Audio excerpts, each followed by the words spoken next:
Good morning, ladies and gentlemen. My name is Michael Dembinski. I am the Chief Advisor of the British-Polish Chamber of Commerce. Welcome to today's event. BPCC and PwC will be talking about ESG, Environment, Social and Governance.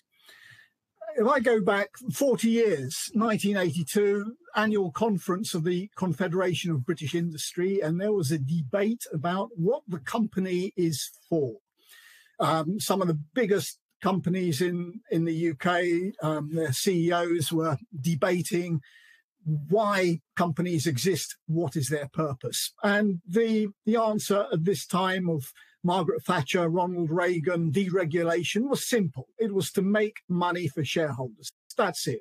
That is why companies exist. 40 years on, things are a lot less simple. If we just go back 10 years, factory fire in Dhaka in Bangladesh, where over 120 women died in the tragic fire. I see that as a tipping point in a globalized economy where all of a sudden consumers sit up, take notice and look at the cost of that cheap clothing that they're buying, the human cost. All of a sudden, we're also faced with the threat of climate change, and it is caused by our behavior as consumers. And people are starting to take notice. Companies are starting to take notice. ESG, sustainability, corporate social responsibility, these have become, over the last 25 years or so, increasingly important as companies struggle to find their way. It is no longer about increasing profitability from quarter to quarter, showing continuous growth, and delighting shareholders with ever-growing dividends. Today, it's about finding that balance. Late last year, we organized our first ever Women Leadership Forum, and Olga Grigier-Simmons, who'd been at PwC, heading CEE department for many years, spoke about the problems that CEOs today face, having that balance. On the one hand, having to demonstrate sustainable returns on capital to their shareholders. On the other hand, showing that they have a conscience, that they're concerned about society and about the environment. So these pressures that are coming on from the regulatory side all the time, the compliance departments are facing increasing challenges as new legislation comes on stream. You have to comply with it. If you don't comply, you pay fines. So is sustainability, is ESG just about avoiding fines and keeping on the good side of the regulator? Or is it something more? Is it about showing a conscience? And if it is showing a conscience, who to? To your shareholders, to your consumers, to your workforce, to society? These are the things that we want to discuss today. We want to look at the impact that ESG will have going forward on companies, in particular the way they behave. So now I'd like to hand over to Agnieszka.gajewska from PwC, who will lead today's event. Agnieszka, over to you. Thank you so much, Michael. Thank you for inviting us to discuss this absolutely amazing and very valid problem at the beginning of the year. I think it's a very beautiful way of starting BPCC events, because what can be more important right now than having the conversation about the ESG? And it was really great to hear how beautifully you pulled together the very long road that we traveled since 40 years ago, and how much has changed. I think it's quite obvious right now that the business is not only about making money, and if it is about making money and creating value for shareholders and stakeholders, then clearly the ESG is the topic that needs to be taken into account. I'm joining you today with two of my fantastic colleagues, Ewelina Łukasik and Agnieszka Rogowiec, who are part of our ESG platform. And between the three of us, we will want to take you for another 55 minutes in a very short journey of where we are today and also what we are to expect in 2022 and beyond. And what you, Michael, said is it only about avoiding fines? Is it only about being at the good side of a regulator, or is it something more? We want this conversation to be almost like a snapshot of where we are today, but also a quite practical guide for those of you who joined us today to see what does it mean for your companies, how you should prepare, and also give you some insights of what we see in the market. So if I could ask us to put the slides on, we will start by saying, so what are these three or four hot topics for 2022? Difficult to say how many of them, but for me, probably the most important ones are the four that we put on the slide. The first one is about the climate resilience and energy transition being absolutely on top of so many companies, so many governments, especially after COP26 in Glasgow, end of last year. It was quite obvious that climate resilience, energy transition will come to the top of agendas of many companies and also many governments. And this takes us to second point is which is about evolving regulations, and we will cover this not in detail, but we will at least try to give you some insight of how the regulations are evolving these days. What does it mean for us as Poland being part of the European Union, and what is beyond? And also, to see in which direction the regulations are going, what is facing us in 2022 and beyond. The third topic that is equally important to us and probably us as PwC, maybe even number one, is engagement with private sector.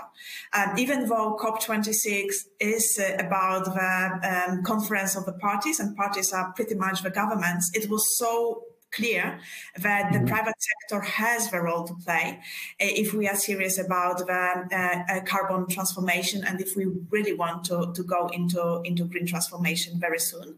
That the money is needed, that the capital is there, and there's even this famous group of G funds, so people who came together with very serious pocket of money saying actually we are prepared to invest in sustainable development is something that is certainly bringing attention of so many governments and so many stakeholders in the world. And the fourth one, because I think specifically interesting here in Poland, is that from this E, S, and G, historically we've been very much focused on the E part for the right reason. We have so much to do in the environment, and I would say the shareholders and also regulators focus was very much on the environmental part.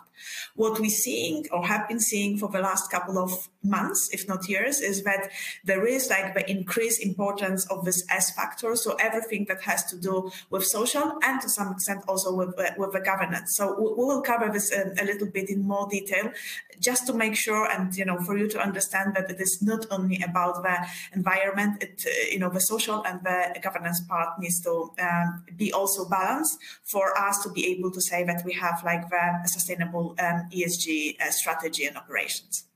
Now, before I give the floor to Aga and Ewelina, I wanted to draw your attention to something that is very much hot from the press.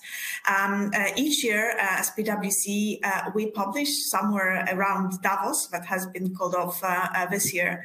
But still, we publish our 25th annual Global CE survey.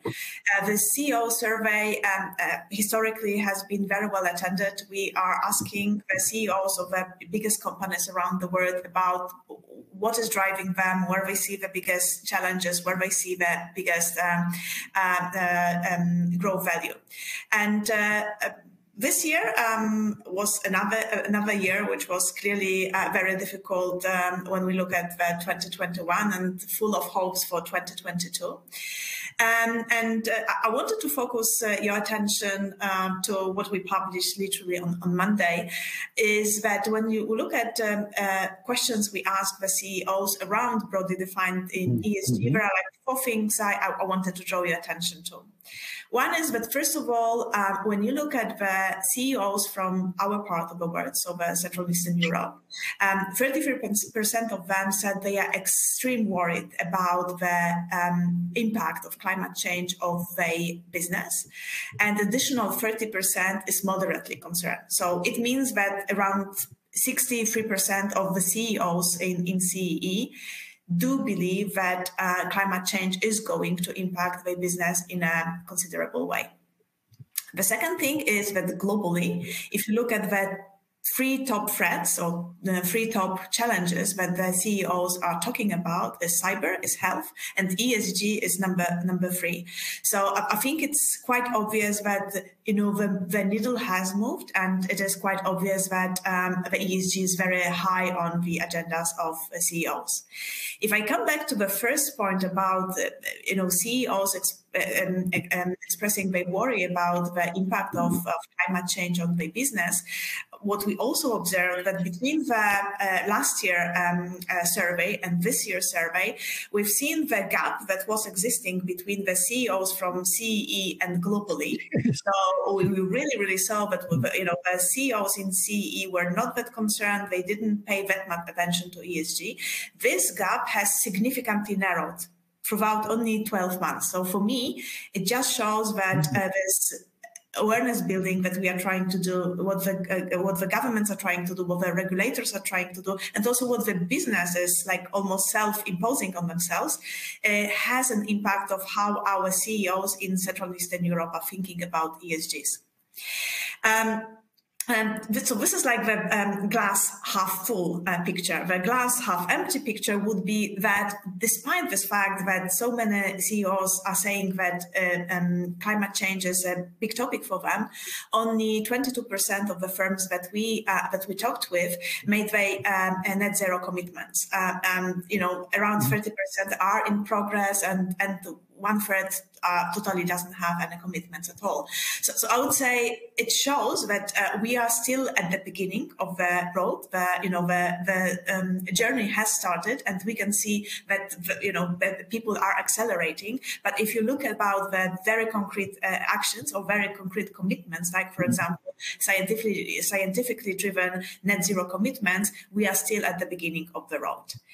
And the last point is about so when we ask about what are the most influential ESG factor, as I said, doesn't surprise me that climate risk and challenges that come out of this are number 1 for CEOs that we questioned both in the CEE as well as globally. So not surprising, but E probably is still going to be like the key area of focus for our CEOs.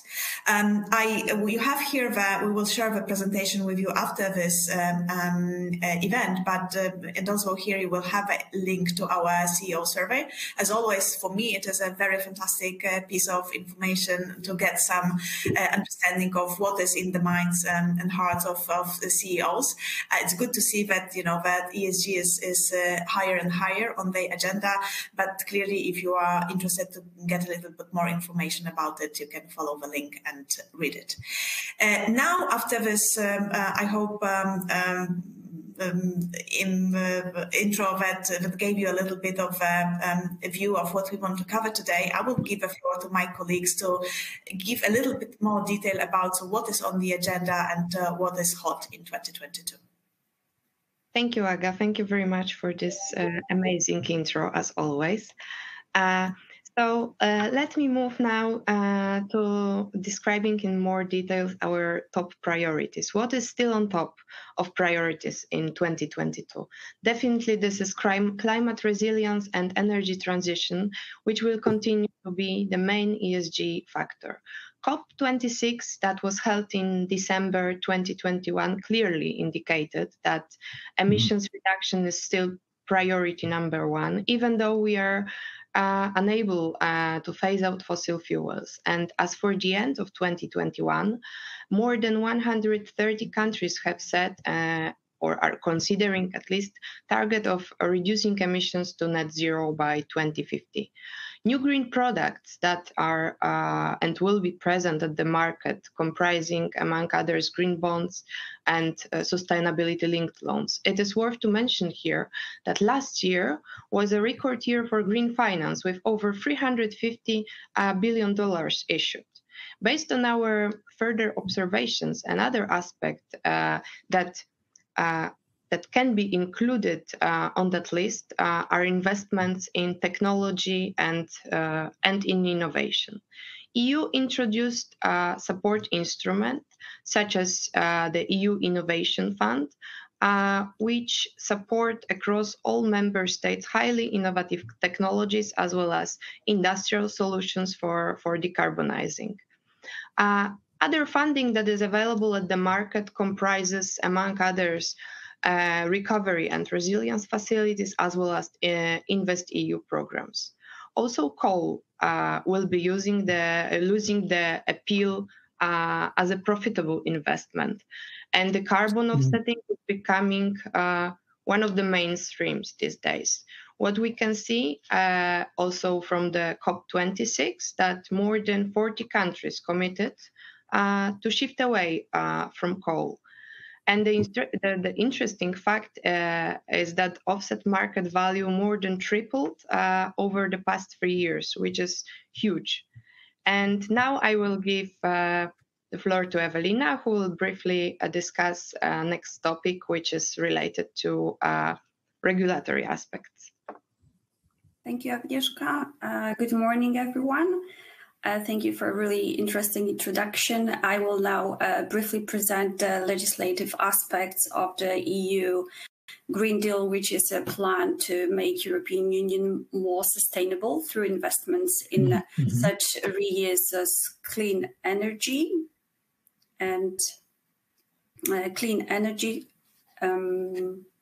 biodiversity and circular economy. And part of this plan is to are legally binding commitments to achieve net zero neutrality by 2050, with a short-term goal of at least 55% reduction in the emission by 2030. And because the scale of the challenge is so huge and it's obvious that it's not possible for the public sector to do it alone, it's so important for the financial sector to be also huge contributors in private sector too. And to this end, two important pieces of legislation, the EU Taxonomy regulation and the Sustainable Financial Disclosure regulations were implemented following the EU Action Plan on Financing Sustainable Growth. What is the EU Taxonomy? Just in brief, of course, just to be conscious of the time. It's a framework which classifies green economic activities in order to foster the investment and mark those that are truly sustainable. So it's basically the goal of the taxonomy is to provide transparent information both to investors, companies, and financial institutions on those activities that are green or are sustainable.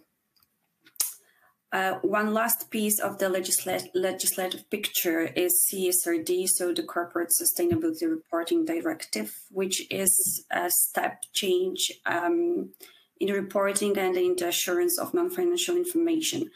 This new directive proposed last year in April by European Commission aims to mainly increase transparency in corporate performance, because this is one of the key issues for all of the participants of the market to be fully informed of what is really sustainable and what not. So this also helps with avoiding greenwashing, which we are also seeing more and more. And companies that were not previously to report under the non-financial reporting directive will now be expected to comply with broad range of reporting requirements by January 2024. And the changes, therefore, would affect the 2023 reporting period. This is more or less around the legislative part. And now I will move on to the next topic that we marked as one of the emerging issues that will be that the ESG discussion will be built around. So the engagement of the private sector, and here you can observe that there are three main topics that we see. The first one is built around climate issues.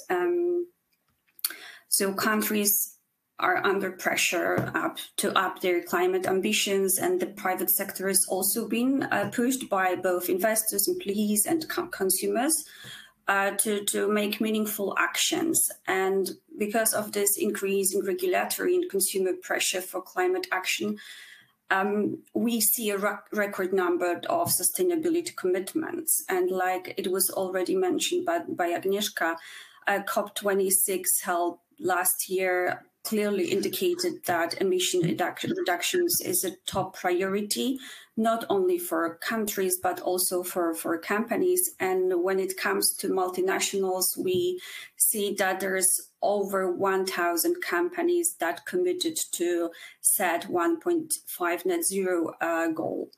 And among those companies, of course, there are multinationals like Apple or Google who want to achieve those goals earlier. They commit to carbon neutrality by 2030. Google even committed to be powered exclusively by renewable energy by 2030. And those are the examples of companies that want to be that we could potentially call front runners. But of course, there are a lot of companies that are moving far more slowly, and those are, for example, oil companies like Shell, BP, or Total. That they have announced their plans to reach net zero emissions by 2050, which we would probably want them to be a bit more energetic around their commitments and proper actions. So just to summarize, there are some companies that have placed a strong accent on climate change, but there are still many of them that made either weak pledges or failed to act at all. Another aspect that we see is supply chain, integration of ESG aspects in the supply chain. So studies estimate that up to 90% of a company's sustainability impacts come from the supply chain. So this is really important aspect of almost every company everyday business. And the pandemic has even exposed critical supply chain weaknesses, particularly among those suppliers with poor workplace health and safety practices. And what we see is that companies are under increased pressure from investors, customers, and regulators to mitigate ESG risks exposure within their supply chain. And this is not only about direct suppliers, but it is about the whole supply chain and at the same time value chain. And numerous industries, especially those with longer supply chains, tends to be exposed to those risks. So they need to actually start acting and implementing ESG consideration. And the last but not least, I think, is the increasing investors' actions around ESG. Institutional investors like BlackRock, Vanguard, or SSGA vote against ESG laggers due to their non-financial risks. For example, in 2020, BlackRock voted against 53 companies for lagging action and disclosure. And just to show you some more numbers around the topic, what is also really maybe just to by citing Larry Thing from the CEO of the BlackRock, just to explain what is the main concept of being more active as an investor. It's not that broad market ESG indexes are outperforming counterparts. It's within industries from automobile to banks or to oil and gas companies. We are seeing another divergence. So there are companies with better ESG profiles are performing better than their peers. So they are basically enjoying a sustainability premium. And this is what is driving the investors to be more willing to invest in the companies that are integrating ESG aspects into their business strategies. I think that I will now move on and will not deep dive more on the topic as the time is flying quickly. Turning back to Aga. Ewelina, if I could just maybe stop you for a moment and make a little bit of segue of a first comment that Michael made after what you just said. I think it's a good way to connect them. Michael, you were referring to, is ESG only about avoiding the regulator or being on the good side of a regulator, or is it like the act of consciousness? And I think after what Ewelina just said, it's quite obvious that yes, ESG is an act of consciousness, but it's not only this. ESG right now is simply being wise about your business. So if you are, it's not only about being good, it's not only about looking good, it is about being smart, about how you want to drive your business going forward, taking into account the regulatory considerations, the business consideration, consumer considerations, and so on and so forth. So I think after what Ewelina said, it is quite obvious that yes, it is about our corporate and individual consciousness, but it is also about being a smart businessman, being a smart leader. I was very impressed in Ewelina's presentation by the behavior of BlackRock, who all of a sudden withdrew funding from 53 companies for not showing sufficient action in terms of ESG. I think that's definitely the way forward. I mean, BlackRock are not, social justice warriors. These are hard-headed investors. So that clearly shows the direction of travel. I'd also like to hear a little bit more about the circular economy, which Ewelina just touched on, but I don't know whether you're going to be talking more about the EU's directives in that direction, because that's going to really touch manufacturers going forward. Yes, indeed. Just to quickly reply, circular economy, we just need to shift our thinking about circular economy. So far it was strictly associated to waste management, and that was the main aspect that we were thinking so far about when we heard the concept of circular economy.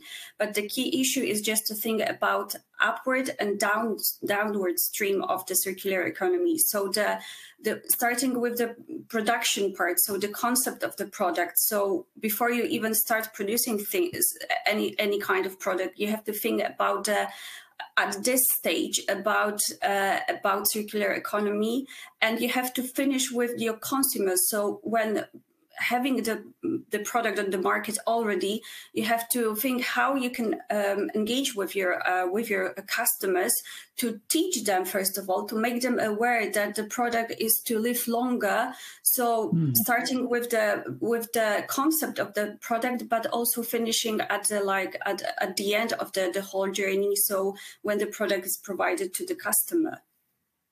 I think that Apple introducing a phone which will be modular in design, where the consumer can just change bits as they break, is definitely showing the way forward here. There are so many items that we all have in our house that just one little component breaks and it's not worth replacing, so you just buy a whole new fridge or washing machine or whatever. So definitely the responsibility of the manufacturer to make things that can last not just 2 or 3 years, but can last 50 or 60 years. It is possible. Yes, exactly.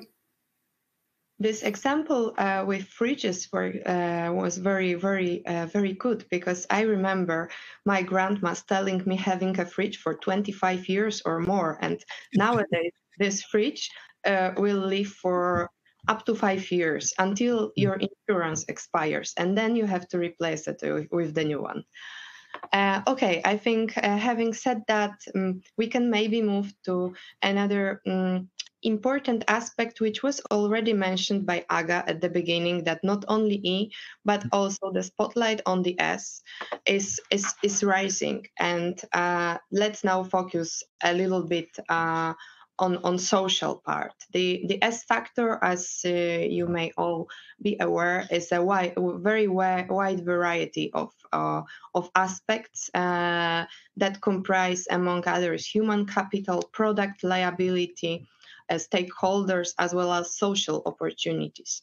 Last year and also 2022 can be definitely called as the employee market years. The employee nowadays one of those who chooses the best place to work. So, for example, based on the statistical data, 2 out of 3 job candidates seek companies that have diverse workforces.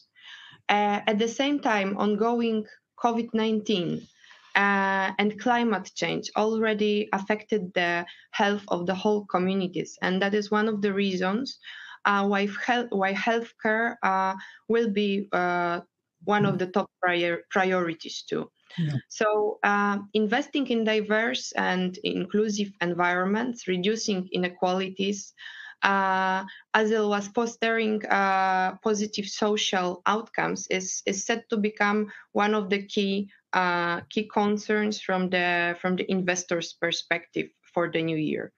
Also, it is worth to point out here that the social aspects, which were formerly treated without sufficient attention, have now growing importance. And this trend is expected to become stronger and stronger in the coming years. And it will influence not only the employee acquisition process, but also the company's performance. And these statements are also already proved by some statistical data, which you can see here. So, for example, let's take it from the top. More diverse and inclusive corporations are 35% more likely to outperform their competitors. On the other hand, diverse management teams lead to 19% higher revenue. And of course, happy workers are way more productive workers for the company. And just one sentence to present some kind of a summary of this S factor discussion. Formerly, in the past, let's say maybe 5 years ago or so, it was nice to have. It was nice to create a value around social aspects. It was perceived as a good practice approach. But while nowadays, if you as a company are missing it, you will be simply far behind your market competitors. This is what we can see based on our market observations and many discussions with the clients. So now I will let Ewelina focus on ESG and value creation, and I will be back soon. Thank you, Agnieszka. So as we already presented, ESG concerns are integral part of every business, and it should make perfect sense that strong ESG proposition create value.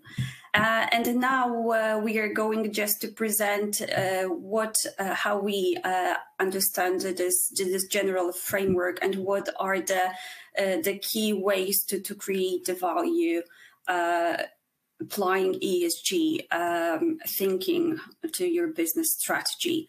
And let's start with the first one, which is the top line growth. For sure, strong ESG proposition help companies enter new markets and expand existing ones. And it also works with the governing authorities' trust. Corporate actors are more likely to award them the access, approvals, and license to operate on certain markets. And just a quick example confirming it, in a recent, it was like some time ago, massive public-private infrastructure project in Long Beach, California. And the for-profit companies that were selected to participate in this public-private project were actually screened based on their prior performance in sustainability. So this is one aspect of operational growth. But there is another phase of the growth. It's the way ESG is perceived as by consumers and their preferences, because actually ESG can also drive consumer preferences. Mm-hmm. And according to global sustainability study that was done last year, there are 34% of consumers that self-reported that they are willing to pay more for sustainable products and services. And this also is confirmed by the practical example, which is Unilever and the product that he developed. So Sunlight, a brand of dishwashing liquid that used much less water than its other brands, and the sales of this category product grew by more than 20% in a number of water scarce markets. So this was also crucial for the targeting a proper market with this product. Another example that's worth mentioning, and it clearly presents the trend. Neste, it is a traditional petroleum refining company, and now they generate more than 2/3 of its profits from renewable fuels and sustainability-related products. So demand for ESG progress is rooted in, first of all, changing consumers' behavior. So this is also what, we can even say that consumers and markets are creating those demands for sustainable products. Ewelina, I could stop you here again for a moment. I'm sorry, but just wanted to, give a little bit of a local flavor in here. I started by saying, the CEO survey showed that narrowing gap between what the CEOs globally versus CEOs in CEE think. When we look, you said 33% of customers globally said they are willing to pay more for ESG compliant products or something that they feel comfortable to buy. In Poland, as well in the CEE, this customer awareness or this sensitivity of customers towards ESG versus, for example, lower cost of the product is still not there, and we see it. There are many surveys that prove it. Do you still believe that right now this growing top line and looking at the customer behaviors is something that the Polish the Polish companies and the companies from the CEE need to take into account at this stage in 2022? This is definitely a trend that is worth observing and following to some extent. And I think that more and more customers are ESG aware, and the awareness is raising among them. And maybe it's not so obvious in the Polish market or like CEE market, but in the Western, because those studies were actually done in the Western market. So maybe it's not actually showing the right picture of what is going on locally. But from my perspective, I'm not saying that we should be front runner, but we should definitely follow closely what's happening on a global level, because all in all, we are part of the global market, even if we don't think as such, and we think that we are a local company. All in all, we're a part of the whole network. So if we want to have access, and if we think about actual growth of our business, we have to think globally. We have to adjust to what is expected from companies. So it's definitely something that Polish and local regional companies should take into account and start incorporating in their business product offering to the clients. This is my perception of this topic.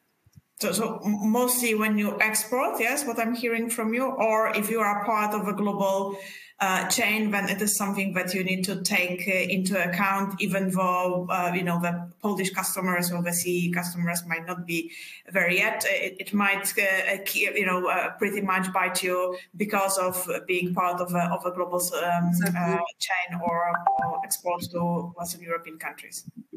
Yes, that's my thinking. And if we can move on to the next aspect of value creation, is definitely cost reduction. So and ESG can reduce costs substantially. Executing ESG effectively can help you combat raising operating expenses such as raw material costs and the true cost of water and carbon, which is estimated that can affect operating profits by as much as 60%, so it is quite a significant number. And as with each of the 5 links to ESG value creation, this first step to realize value starts definitely with the realizing what are the opportunities. And as an example of companies that are already thinking, using this type of ESG system thinking, consider the 3M company, which by implementing its pollution prevention pay program, they were able to save $2.2 billion since introducing the program, which was mainly to prevent pollution upfront by reformulating products, improving manufacturing practices and processes, redesigning equipment, and recycling and reusing waste from production. Another good example is Fedex, and their main focus now is to shift to their fleet to electric or hybrid engines. And the other issue that the other program that they're implementing, it's a fuel sense program, and the main goal for this one is to basically. And the result of the program actually was to save more than 250 million gallons of fuel, which actually translated into the avoiding CO2 emissions. And some example from the consumer sector, like Heineken, they saved over 75 million euros with less energy and water used to produce its products. So those are the practical examples of how ESG works when you are integrating the whole concept into your business strategy. I will now move on to another aspect, which is regulations and potential interventions that could be an effect of not adhering to those regulations. But I'm also conscious about the time, so just to briefly present. Strong ESG value proposition can first of all enable companies to achieve greater strategic freedom and minimize regulatory pressure and strengthen its access to the market and reduce risk of adverse government actions.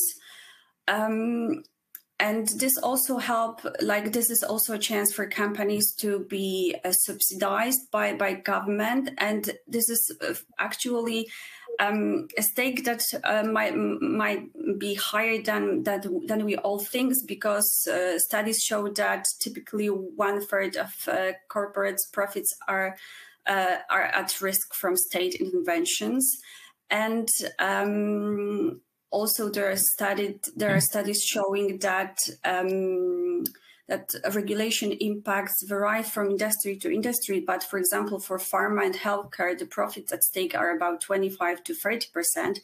But in banking and financial sector, it could be 50 to 60% even.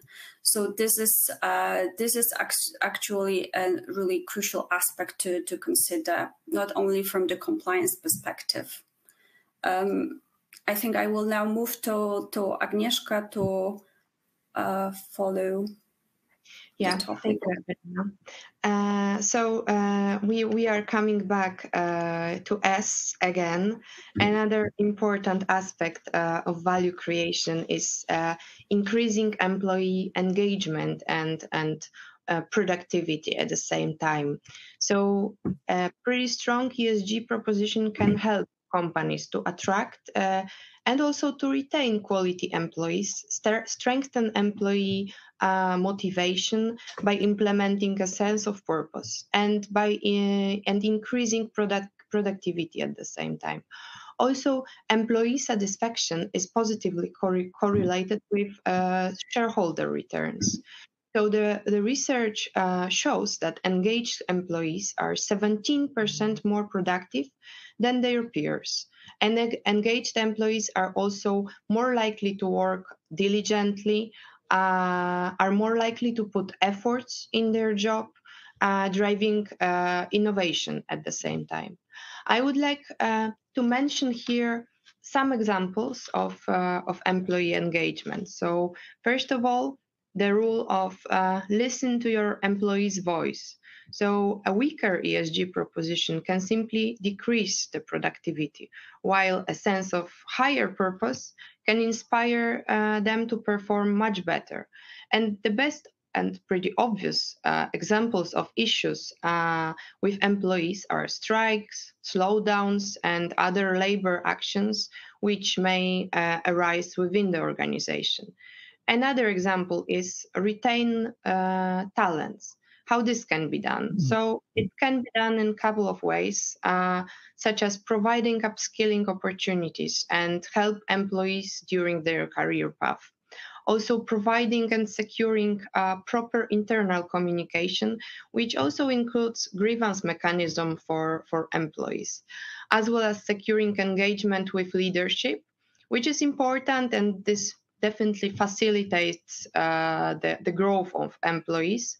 Also, last example which I would like to mention here is assigning the right roles and making work meaningful and making that employee feels that it is meaningful.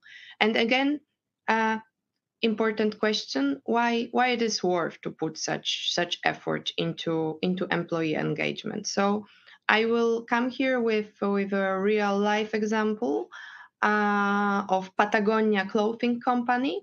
So Patagonia has only 4% employee turnover, and this is like a very big achievement comparing to the peers in the retail sector, which typically have something around 13%.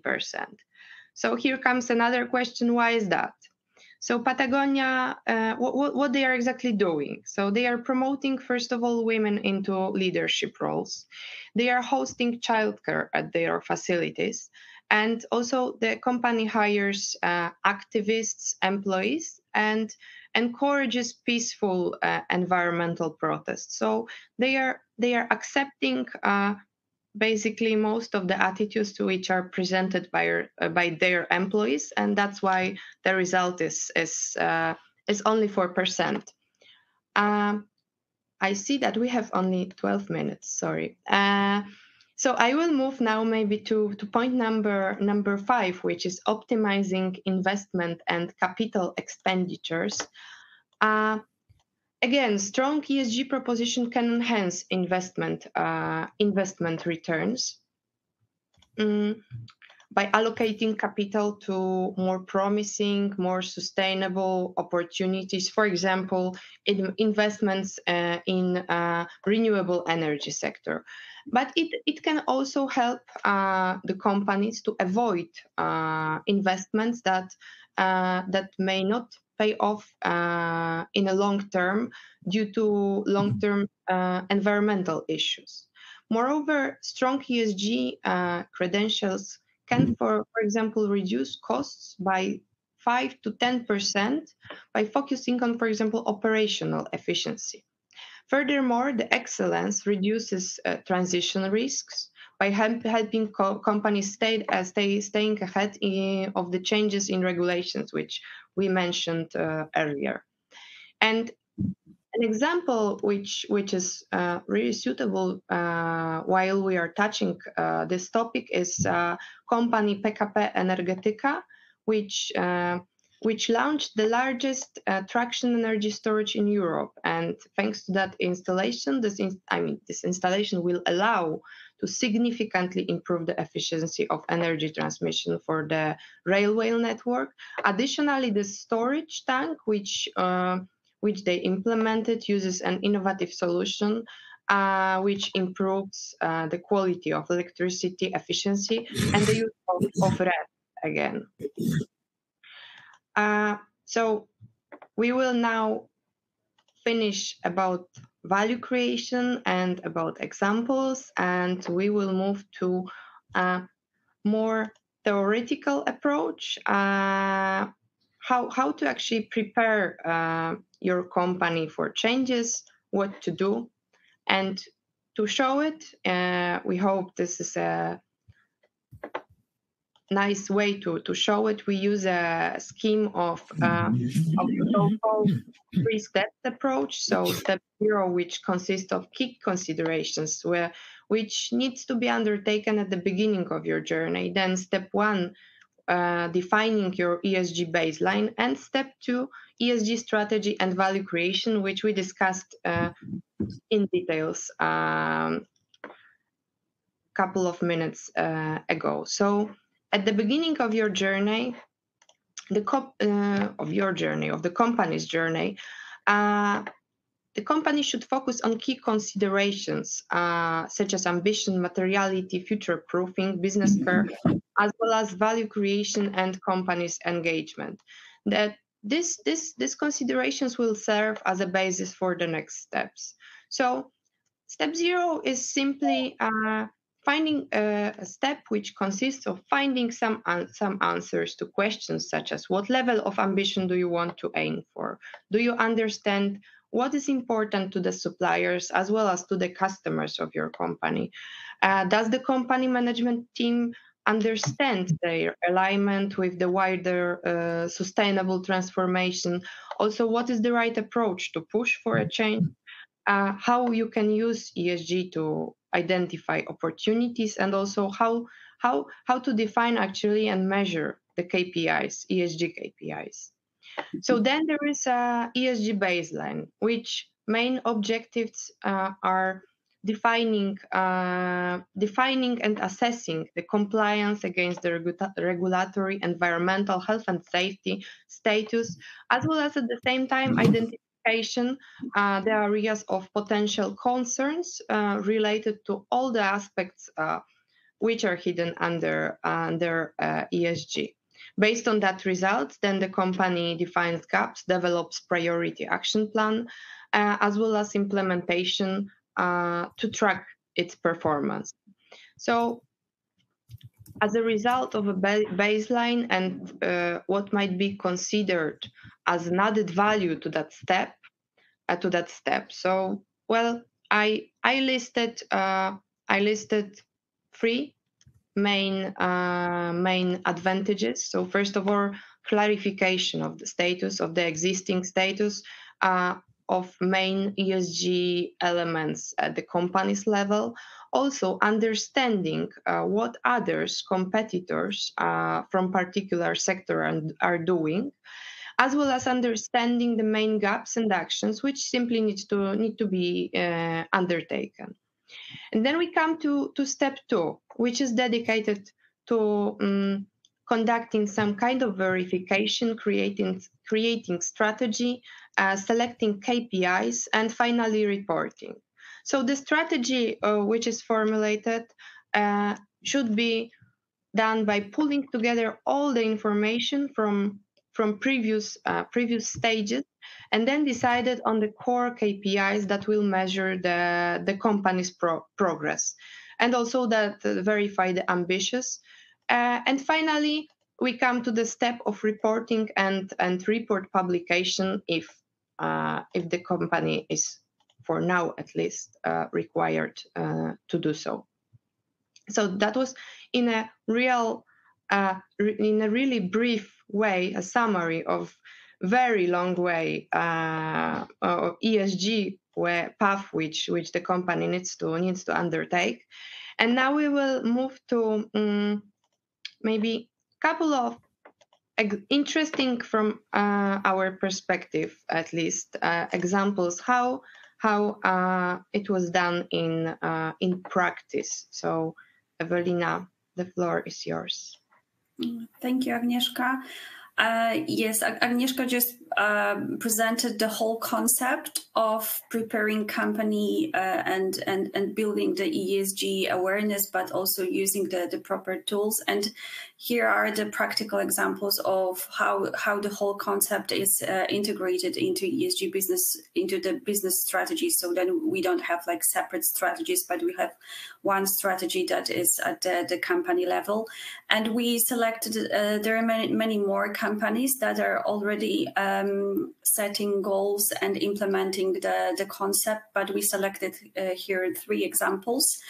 And those examples are built around, first of all, environmental aspects, which for now, as we all see, are focused mostly on setting targets and implementing environmental strategies to become more environmental friendly and eventually achieve the neutrality.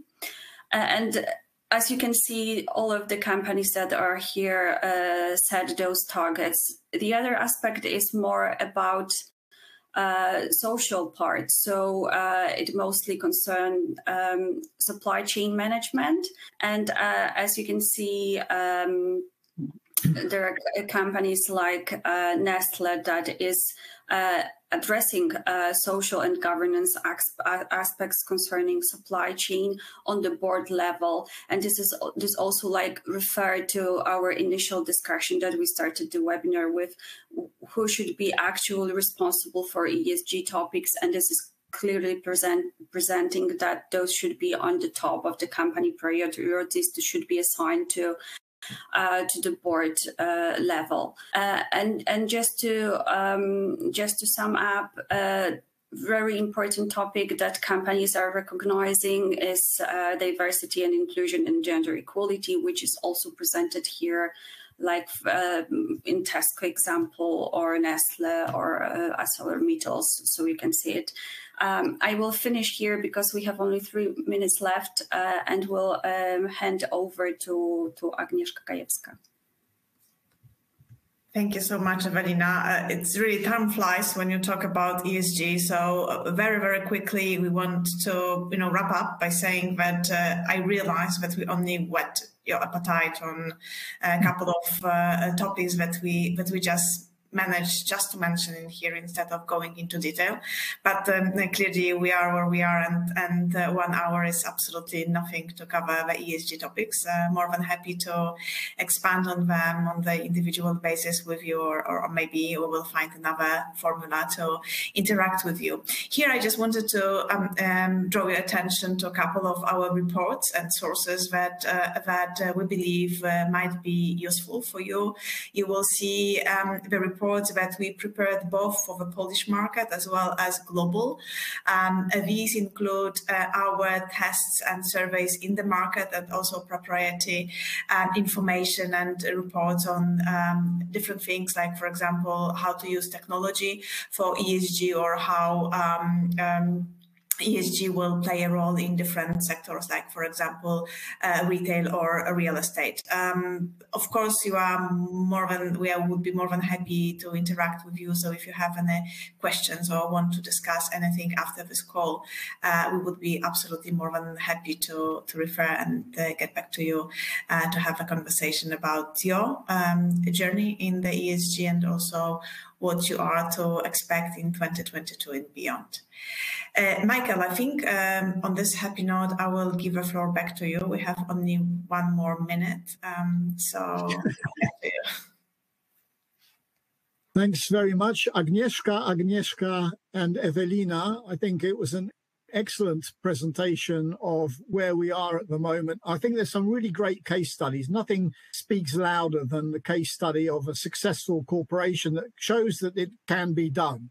And we've seen plenty of examples there. And I think that these are examples that we should follow.